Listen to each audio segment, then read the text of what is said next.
السلام علیکم ورحمۃ اللہ وبرکاتہ۔ اعوذ باللہ من الشیطان الرجیم، بسم اللہ الرحمن الرحیم۔ الحمد للہ والصلاة والسلام علی رسول اللہ وآلہ آل اللہ، واللعنۃ الدائمۃ علی اعدائہم اعداء اللہ، من یوم عداوتہم الی یوم لقاء اللہ۔ عباد اللہ، اوصیکم ونفسی بتقوی اللہ، اتقوا اللہ فإن خیر الزاد التقوی۔ بندگان خدا، آپ سب کو اور اپنے نفس کو تقوی الہی کی وصیت کرتا ہوں، دعوت دیتا ہوں۔ اپنی زندگی میں، زندگی کے ہر شعبے میں اور ہر عمل میں تقوی الہی اختیار کریں، اپنی زندگی تقوی کے اوپر قائم کریں، وہ جادہ تقوی پر سفر کریں۔ نجات کا ذریعہ و خیر الزاد اللہ تعالیٰ نے انسان کے لیے تقوی مقرر کیا ہے۔ تقوی کے حصول کے لیے خداوند تبارک و تعالیٰ نے اپنے بندوں کے لیے، مخلوق کے لیے رب کریم نے اہتمام کیا ہے، اور اس اہتمام کا ایک اہم حصہ و جز ماہ مبارک رمضان ہے، اور ماہ مبارک رمضان کے اندر فریضہ صیام و روزہ ہے۔ قرآن کریم میں اللہ تعالیٰ کا فرمان ہے کہ اے اہل ایمان، آپ کے لیے روزہ واجب و فرض ہے، جیسا آپ سے پہلے والوں کے اوپر واجب تھا، اس لیے کہ آپ تقوی پر پہنچ جاؤ، مقام تقوی حاصل کرو، لعلکم تتقون۔ ماہ مبارک رمضان یہ ماہ تقوی و فرصت تقوی اپنے اختتام کو پہنچ گئی ہے، یہ فرصت اور یہ موقع،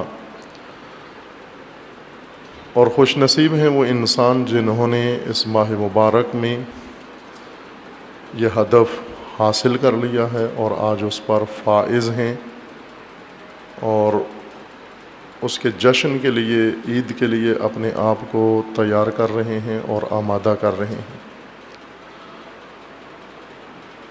ماہ مبارک رمضان انسان کی بندگی کے سال کا آغاز ہے، اور اس سال کا آغاز جس دن سے ہوتا ہے وہ لیلۃ القدر ہے، کہ الحمدللہ خداوند تبارک و تعالیٰ کے لطف سے مومنین کو ماہ مبارک رمضان کے اندر فرصت در فرصت نصیب ہوئی ہے، اور وہ فرصت لیلۃ القدر ہے۔ لیلۃ القدر مقدرات کی رات، تقدیر کی رات، اور اپنی زندگی کے لیے فیصلہ و عہد کی رات، خداوند تبارک و تعالیٰ سے اپنے عہد منظور و قبول کروانے کی رات، اور اگلے سال کا آغاز ہے۔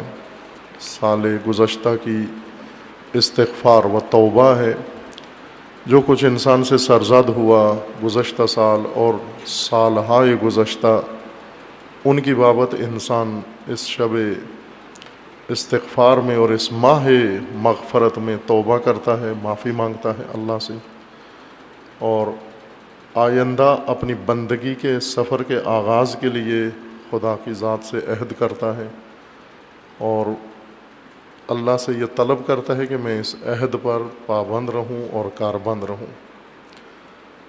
سالکین الی اللہ و بندگان خدا، ان کے لیے اس فرصت سے بڑی فرصت کوئی اور نہیں ہے۔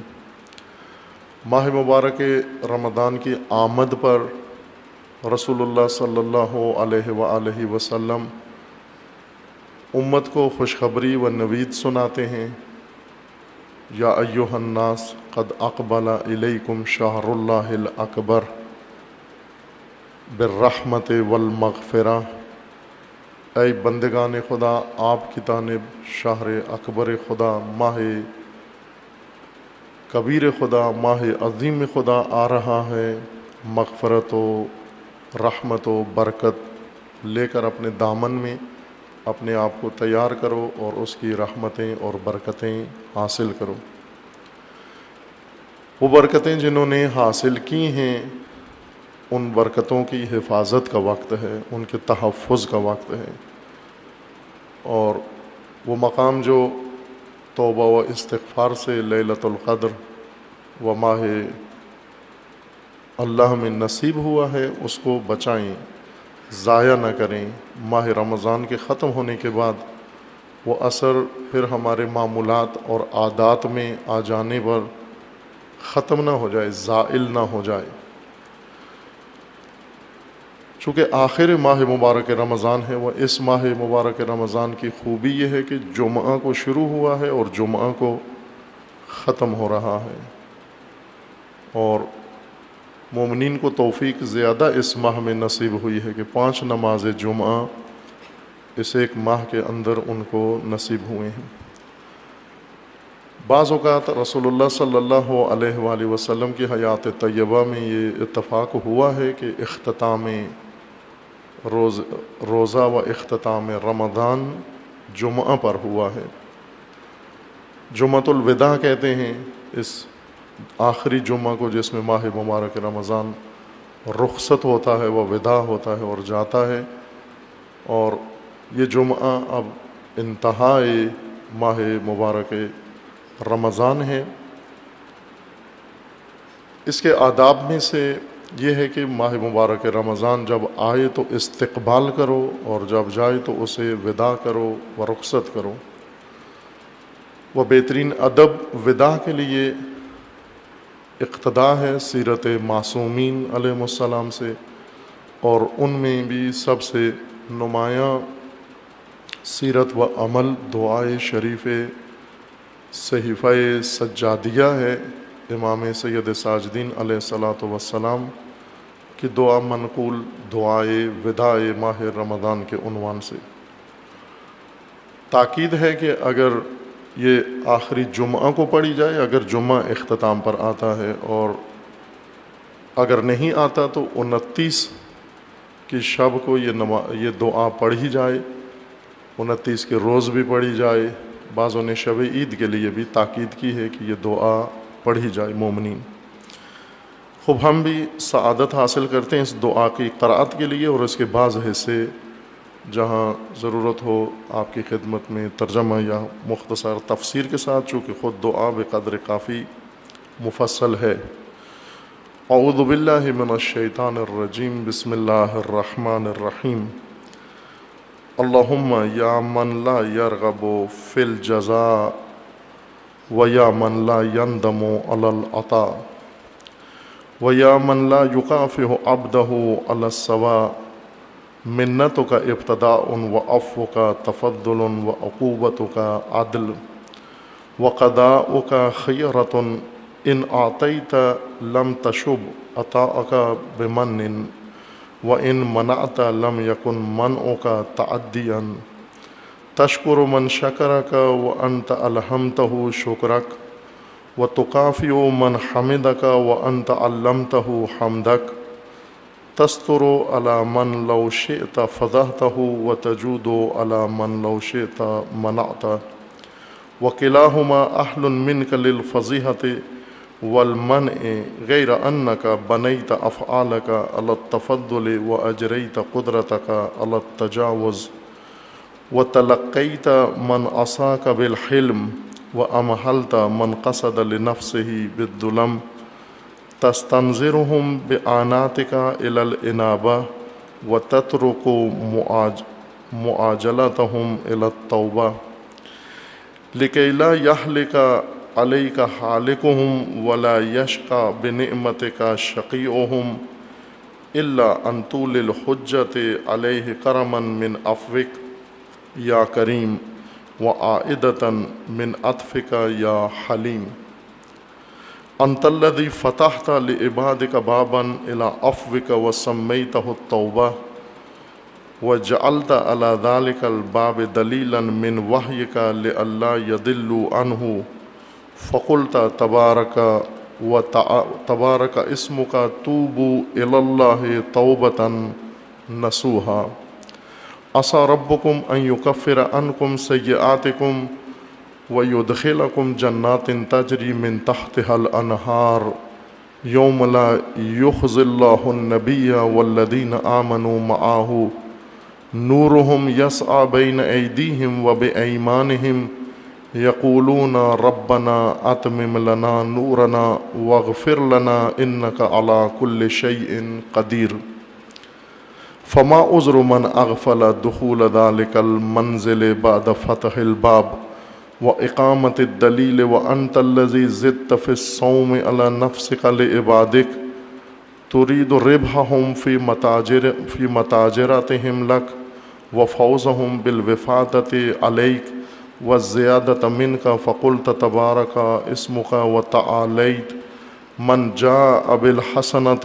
فله عشر أمثالها ومن جاء بالسيئة فلا يجزى إلا مثلها وقلت مثل الذين ينفقون أموالهم في سبيل الله كمثل حبة أنبتت 7 سنابل في كل سنبلة 100 حبة والله يضاعف لمن يشاء وقلت من ذا الذي يقرض الله قرضا حسنا فيضاعفه له أضعافا كثيرة وما أنزلت من نظائرهن في القرآن من تضاعيف الحسنات وأنت الذي دللتهم بقولك من غيبك وترغيبك الذي فيه حدهم على ما لو سترت عنهم لم تدركه أبصارهم ولم تعيه أسماعهم ولم تلحقه أوهامهم فقلت اذكروني أذكركم واشكروا لي ولا تكفرون وقلت لئن شكرتم لأزيدنكم ولئن كفرتم إن عذابي لشديد وقلت ادعوني استجب لكم ان الذين يستكبرون عن عبادتي سيدخلون جهنم داخرين فسميت دعاءك عبادة وتركه استكبارا وتوعدت على تركه دخول جهنم داخرين فذكروك بمنك وشكروك بفضلك ودعوك بأمرك وتصدقوا لك طلبا لمزيدك فيها كانت نجاتهم من غضبك وفيها كانت نجاتهم من غضبك وفوزهم برضاك ولو دل مخلوق مخلوقا من نفسه على مثل الذي دللت عليه عبادك منك كان محمودا فلك الحمد ما وجد في حمدك مذهب وما بقي لك للحمد لفظ تحمد به ومن ينصرف إليه یا من تحمد إلى عباده بالإحسان والفضل وغمرهم بالمن والطول ما أفشى فينا نعمتك وأسبغ علينا منتك وأخصنا ببرك هديتنا لدينك الذي اصطفيت وملتك التي ارتضيت وسبيلك الذي سهلت وبصرتنا الزلفى لديك والوصول إلى كرامتك اللهم وأنت جعلت من صفايا تلك الوظائف وخصائص تلك الفروض شهر رمضان الذي اختصصته من سائر الشهور وتخيرته من جميع الأزمنة والدهور. اس حصے میں امام علیہ السلام نے خداوند تبارک و تعالیٰ کی بارگاہ میں اسماء حسنہ و صفات علیہ کے ذکر کے ساتھ یہ بیان فرمایا ہے کہ اے پروردگار،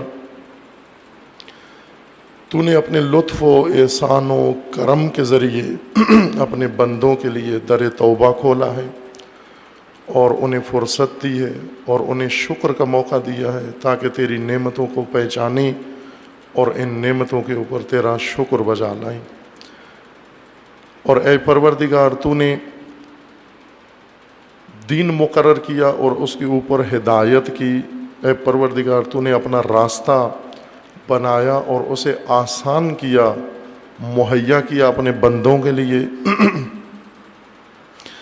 اے پروردگار تو نے اپنے قرب کے وسائل ہمارے لیے مقرر فرمائے، اور اپنی کرامت و ذات و شرف تک اور عظمت ذات تک پہنچنے کے لیے، وصول کرامت الہی تک پہنچنے کے لیے تو نے ہمارے لیے اسباب و مواقع فراہم کیے۔ ان مخصوص لطف و کرم میں سے ایک شہر رمضان، ماہ مبارک رمضان ہے۔ الذی اختصصتہ من سائر الشہور، تمام مہینوں پر تو نے اس کو خصوصیت عطا کی ہے برتر۔ وتخیرتہ من جمیع الازمنۃ والدہور، تمام ازمنہ و تمام اوقات پر تو نے اس کو اختیار فرمایا ہے۔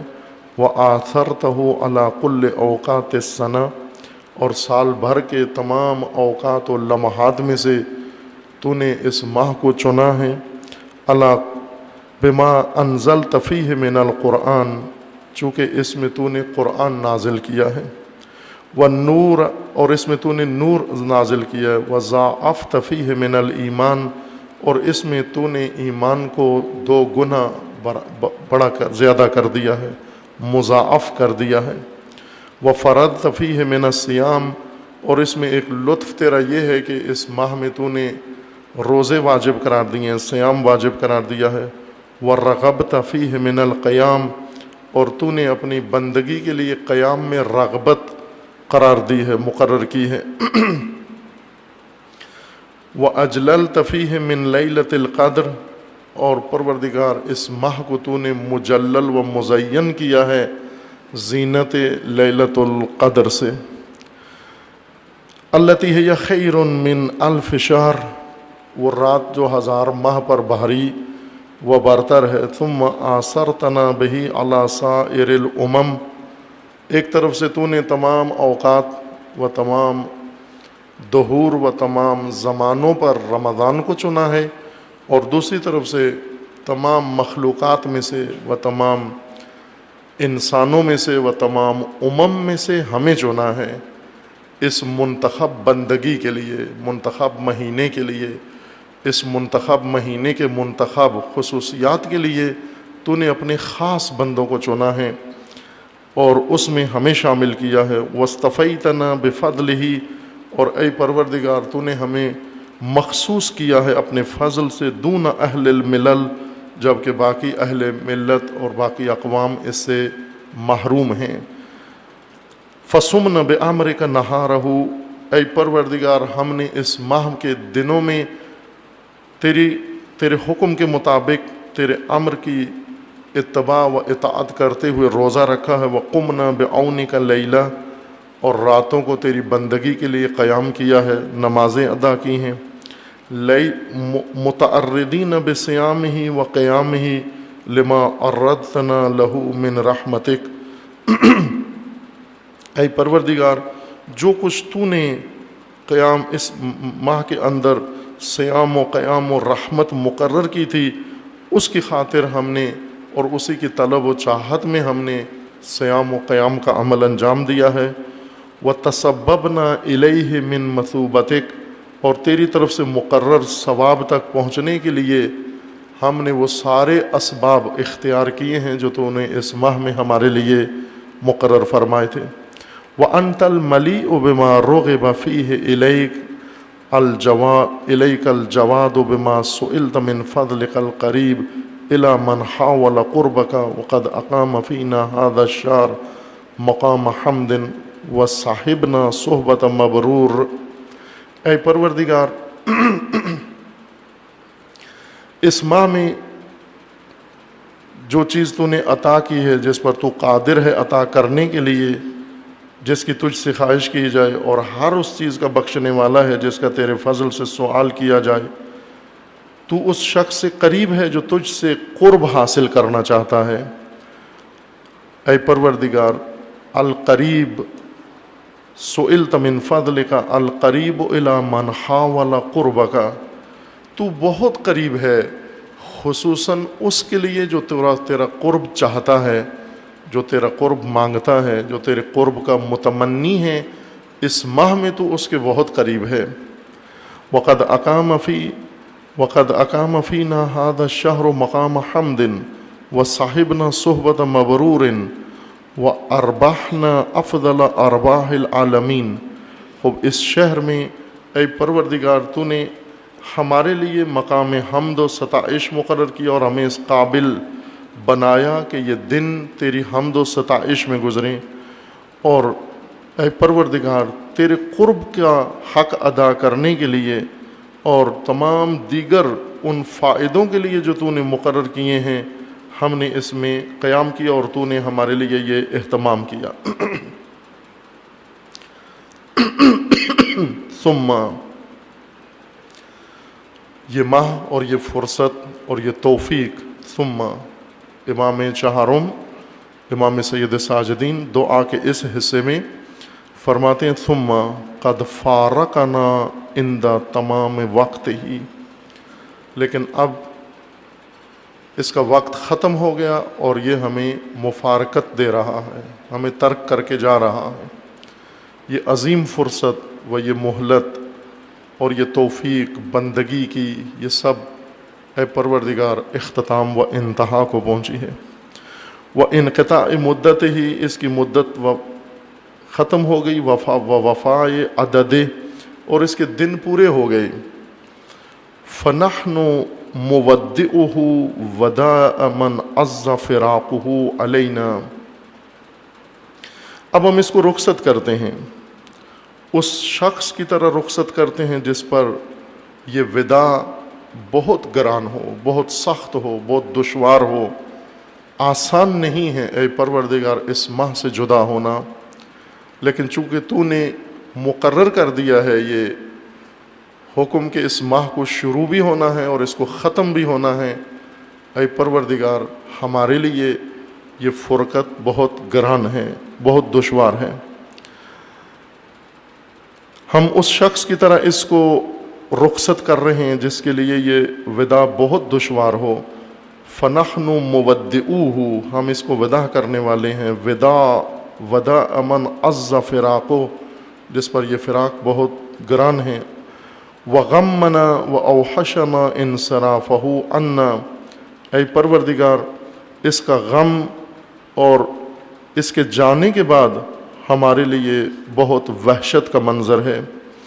اے پروردگار اس ماہ کے جانے کے بعد اور اس کے منصرف ہونے کے بعد ہم تنہا رہ جائیں گے. وحشت، تنہائی و غربت جب انسان احساس کرے کہ اس کا ساتھی، اس کا انیس، اس کا مونس، اس کا ہمدم اسے چھوڑ کر چلا جاتا ہے، اس وقت انسان کے اوپر جو حالت طاری ہوتی ہے اسے وحشت کہتے ہیں.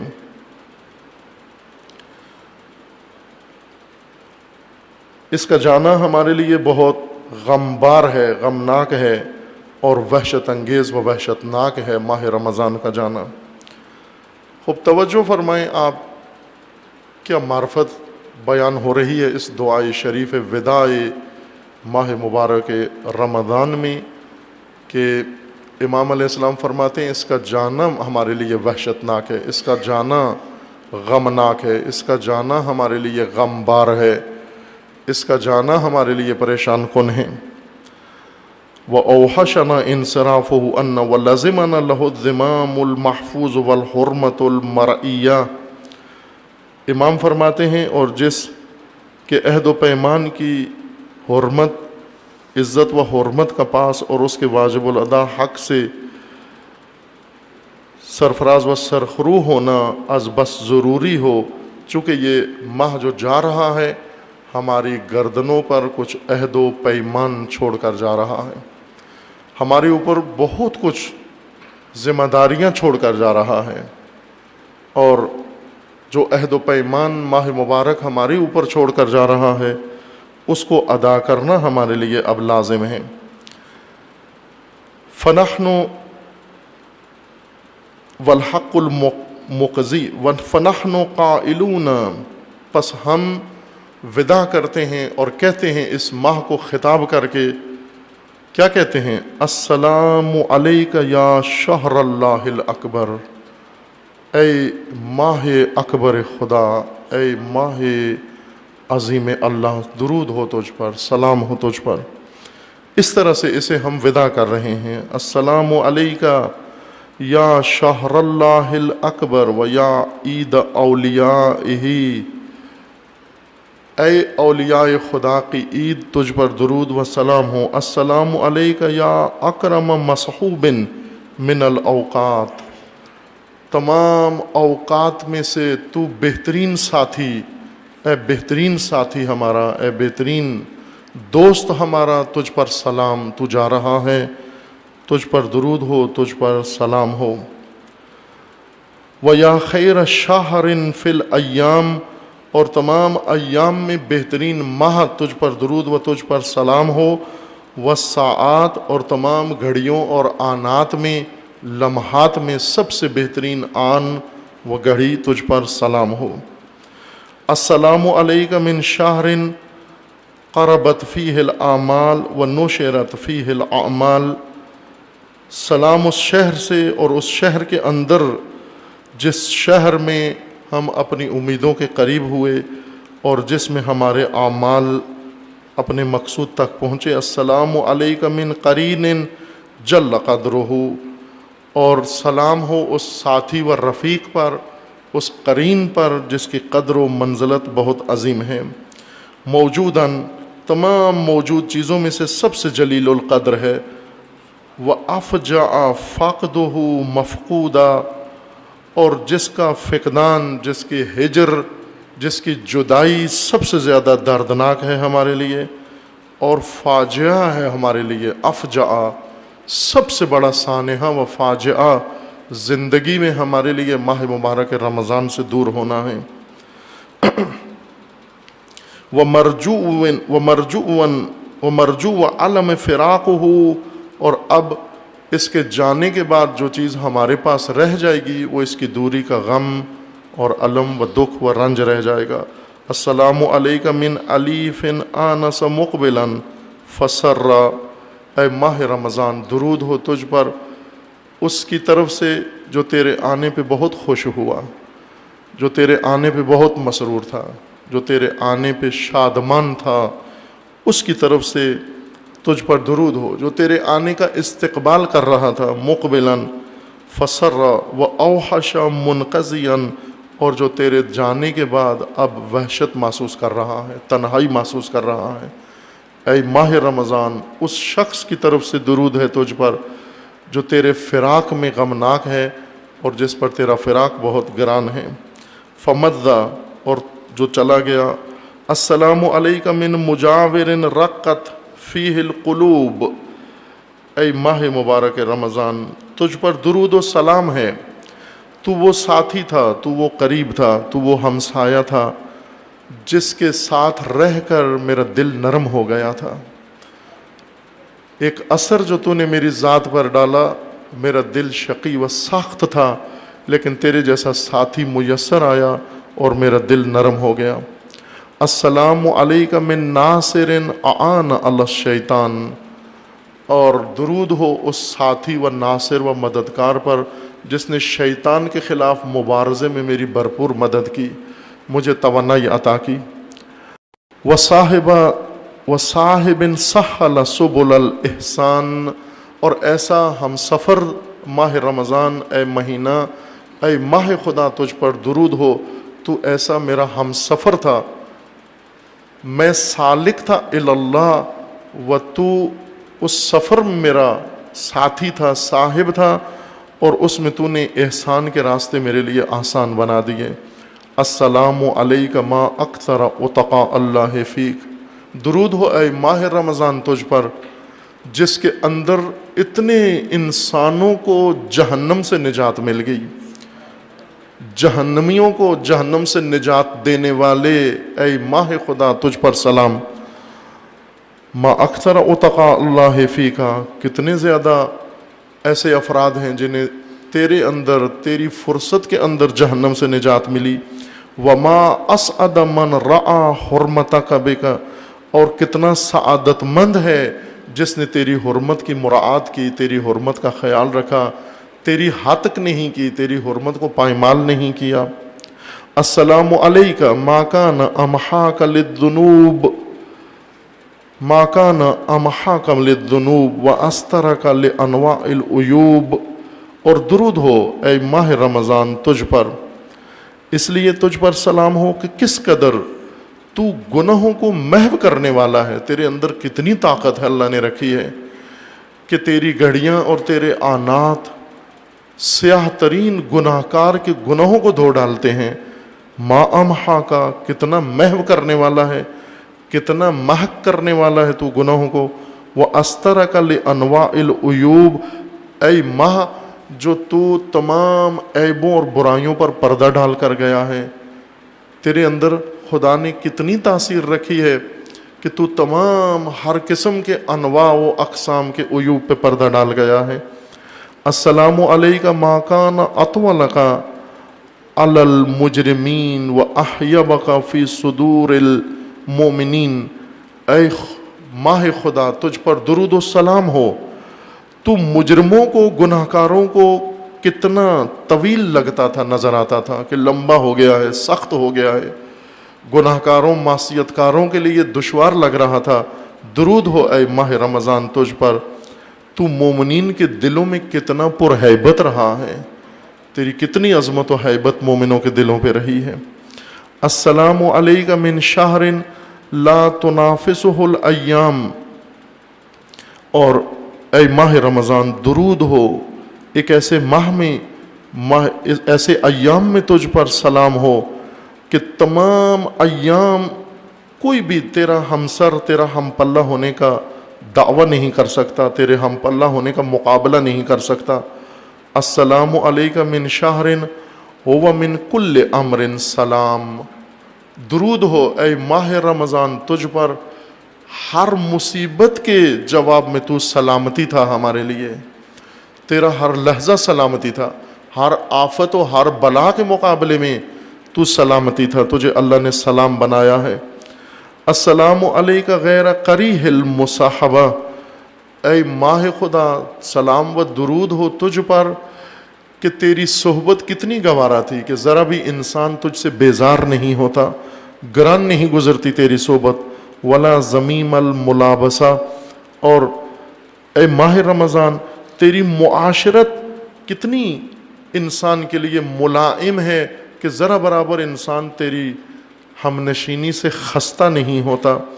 السلام علیک کما وفدت علینا بالبرکات وغسلت عنا دنس الخطیئات، درود و سلام ہو ایسا ہی درود و سلام جیسا تو نے برکتوں سے اپنا دامن بھر کر ہماری طرف لا کر وہ برکتیں ہمیں عطا کی ہیں۔ اور اے ماہ رمضان درود ہو تجھ پر کہ ہماری خطاؤں کی نجاست کو ہم سے دھو دیا، ہمیں پاک و صاف کر دیا، منزہ کر دیا۔ السلام علیک غیر مودع برما، اور اے ماہ رمضان درود ہو سلام ہو، تجھے وداع کر رہے ہیں لیکن نہ اس وجہ سے کہ تھک گئے ہیں، اکتا گئے ہیں، اس وجہ سے نہیں تجھے وداع کر رہے۔ ولا متروک صیامہ صأما، تیرے روزوں سے تھک کر تجھے وداع نہیں کر رہے، تجھے درود و سلام نہیں پڑھ رہے۔ السلام علیک من مطلوب قبل وقت ہی، اور اے ماہ رمضان درود ہو تجھ پر کہ تیری طلب ہر وقت رہتی ہے، تیرے وقت سے پہلے تیری آرزو رہتی ہے۔ السلام علیک من مطلوب قبل وقتہ ومحزون علیہ قبل فوتہ، اور تیرے جانے سے پہلے ہی تیرا حزن شروع ہو جاتا ہے، تیرا غم شروع ہو جاتا ہے، تیرے جانے کا فراق میرے دل میں غم بن کر بیٹھ جاتا ہے۔ السلام علیک کم من سوء صرف بک عنا، درود ہو تجھ پر اے ماہ رمضان تیری وجہ سے کتنی برائیاں مجھ سے دور ہو گئیں، کتنی بدیاں مجھ سے دور ہو گئیں۔ وَكَم مِّن خَيْرٍ أُفِيضَ بِكَ عَلَيْنَا، اے ماہ رمضان تجھ پر درود و سلام ہو، تیری برکت سے کتنا فیض اللہ کا مجھے نصیب ہو گیا۔ السلام علیک والسلام علی لیلۃ القدر، درود و سلام ہو اے ماہ رمضان تیری اس رات پر، التی ہی خیر من الف شہر، اے ماہ رمضان تیری اس رات و شب و لیلۃ القدر پر سلام و درود ہو جو 1000 ماہ سے برتر تھی۔ السلام علیک ما کان احرسنا بالامس علیک، اے ماہ رمضان درود ہو تجھ پر کہ کبھی بھی تجھ سے زیادہ خواہش کسی اور چیز کی ہمارے دل میں نہیں رہی۔ واشد شوقنا غدا الیک، تو کل بھی ہمارے لیے محبوب تھا اور تو ہمیشہ ہمارے لیے مشتاق ہے، ہم تیرے شوق میں گرفتار ہیں، تیرے جانے کے بعد بھی تیری آرزو ہے۔ واشد شوقنا غدا الیک، السلام علیک وعلی فضلک الذی حرمناہ، اے ماہ رمضان تجھ پر درود ہو و تیرے اس فضل پر درود ہو جو تو ہمیں عطا کر کے دے کر گیا ہے، اور جن فضیلتوں کو تو ہمیں دے گیا ہے جن سے ہم محروم تھے، اگر تو نہ آتا وہ فضیلتیں ہمیشہ ان سے محروم ہوتے۔ من برکات کا، تیری ان برکات سے جن سے ہم محروم ہوتے اگر تو نہ ہوتا۔ سبلنا ہو اللہم انا اہل ھذا الشہر الذی شرفتنا بہ، اے خدایا ہم اہل شہر رمضان ہیں، اہل ماہ رمضان ہیں، ہمیں شمار فرما، اہل ماہ رمضان میں ہمیں شمار فرما، یہ شرف و سعادت ہمیں عطا فرما۔ ووفقتنا بمنک لہ حین جہل الاشقیاء وقتہ، اے پروردگار تیرا کیا شکر بجا لائیں، کیسے بجا لا سکتے ہیں کہ تمام اشقیاء سخت دل اور بند دل اور مردہ دل جو اس ماہ کی عظمت کے ادراک سے محروم تھے، اے پروردگار ان سب میں تو نے ہمیں توفیق دی کہ تیرے اس ماہ اکبر کی فضیلت کو ہم درک کر سکیں۔ وَحُرِمُوا لِشِقَائِهِمْ فَضْلًا، اور اپنی شقاوت و قساوت و بدبختی کے نتیجے میں وہ محروم ہو گئے، اے پروردگار انہی محروموں میں تو نے ہمیں اتنا لطف نوازا، اتنی عظمت دی کہ ماہ رمضان اہل ماہ رمضان میں سے ہونے کی سعادت عطا کی۔ وَأَنْتَ وَلِيٌّ وَأَنْتَ وَلِيُّ مَا آثَرْتَنَا بِهِ مِنْ مَعْرِفَتِهِ، اے پروردگار جس معرفت کے لیے تو نے ہمیں چنا ہے تو ولی ہے۔ وَهَدَيْتَنَا لَهُ مِنْ سُنَّتِهِ، اور تو نے ہدایت کی ہے ہمیں اس راہ پر اور اس سنت پر۔ وَقَدْ تَوَلَّيْنَا بِتَوْفِيقِكَ صِيَامَهُ وَقِيَامَهُ عَلَى تَقْصِيرٍ، اے پروردگار تقصیرات کے ساتھ، کوتاہی کے ساتھ، سستی کے ساتھ حق ادا نہیں کر سکے، لیکن اس ماہ میں ہم نے صیام و قیام کا تیرا حکم اطاعت کیا ہے و بجا لائے ہیں۔ وَأَدَّيْنَا فِيهِ قَلِيلًا مِنْ كَثِيرٍ، اے پروردگار اس قصیر و عظیم توفیق میں ہم بہت قلیل عمل کر سکے۔ اللہم فلک الحمد اقراراً بالاساءہ، اے پروردگار تیری حمد و ثنا ہے اس اساءہ و سوء ادب پر جو اس ماہ میں شاید نہ چاہتے ہوئے تیری بارگاہ میں ہو گیا، سرزد ہو گیا۔ ماہ ادب میں، بندگی میں، اے پروردگار معذرت خواہ ہیں، معافی مانگتے ہیں اس سوء پر، اساءہ پر جو ہم سے سرزد ہو گیا۔ وَاعْتِرَافًا بِالْإِضَاعَةِ، اور اے پروردگار معافی مانگتے ہیں اس تضییع پر، ضائع کرنے پر، فرصت کو ضائع کرنے پر جو ہم سے ہو گئی۔ وَلَكَ مِنْ قُلُوبِنَا عَقْدُ النَّدَمِ وَمِنْ أَلْسِنَتِنَا صِدْقُ الْاعْتِرَاضِ، اے پروردگار ہمارے دلوں سے تو آگاہ ہے، ہم دلوں میں احساس ندامت کر رہے ہیں کہ تیرے ماہ کا حق ادا نہیں کر سکے۔ اے پروردگار زبانوں سے اعتراف کر رہے ہیں، اے پروردگار ہمارے عذر کو قبول فرما، ہم سے اس ماہ میں کوتاہی ہوئی ہے۔ فَأْجُرْنَا عَلَى مَا أَصَابَنَا فِيهِ مِنَ التَّفْرِيطِ أَجْرًا نَسْتَدْرِكُ بِهِ الْفَضْلَ الْمَرْغُوبِ فِيهِ، اے پروردگار تو نے مشاہدہ کر لیا کہ ہم اس کا حق ادا نہیں کر سکے، جو تفریط ہو گئی، جو کوتاہی ہو گئی، جو ہم سے کمی ہو گئی، اس کمی کو پورا کرنے کے لیے، اس کا حق ادا کرنے کے لیے تو ہمیں طاقت عطا فرما، تو ہمیں توفیق عطا فرما، تو ہمیں معرفت عطا فرما۔ وَنَعْتَاذُ بِهِ مِنْ أَنْوَاءِ الزُّخْرِ الْمَحْرُوسِ عَلَيْهِ، اے پروردگار جو اس کے اندر خزانے و ذخیرے تو نے ہمارے لیے مقرر کیے تھے اور ہم ان سے محروم رہے، اب ہمیں توفیق عطا فرما کہ ہم اسے تیری دی ہوئی توفیق سے حاصل کر سکیں۔ وَأَوْجِبْ لَنَا